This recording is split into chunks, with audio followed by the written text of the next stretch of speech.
After her husband's passing, the woman chose to take her own life at his tomb. She hoped her act of sacrificing herself for love would move the gods, allowing them to reunite in heaven. But to her shock, when her soul returned to her home, she found her husband not dead at all. Instead, he was holding a wedding ceremony with another woman. His parents were overjoyed, showing no care whatsoever for the woman who had just died. It was only then that the woman realized the truth. Her husband had married her solely to seize her family's inheritance. Once she had no more use to him, he faked his death to force her to commit suicide. Watching her husband's family celebrate merrily, she was consumed with regret for not seeing through their true nature earlier. But as a ghost, she could do nothing to take revenge. Just as she fell into despair, she suddenly reincarnated right on the day her husband faked his death. She knew full well her husband was still alive inside the coffin, yet she didn't expose him. Instead, she willingly organized his funeral. Everyone thought she was foolish, but her real plan was to hold a grand funeral, one that even the emperor would hear about. To comfort her, the emperor specially rewarded her with large tracts of land and a fortune. Her husband's family was overjoyed, thinking their scheme was about to succeed. However, the woman refused all the rewards. She claimed her husband had always cared deeply for the soldiers guarding the border, so she decided to give all the rewards to them.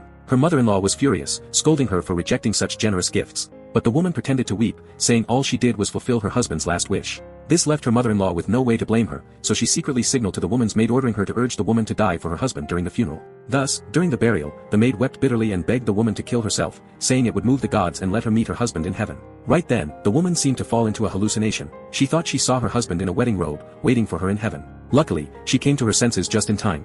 She pinched herself hard to snap out of the illusion, and soon realized the candles on the altar had been drugged to make her hallucinate. She told everyone to leave, then pretended in front of the maid that she was about to take her own life. Once the maid truly left, the woman blew out the candles. What she didn't know, though, was that a man had already witnessed all her actions.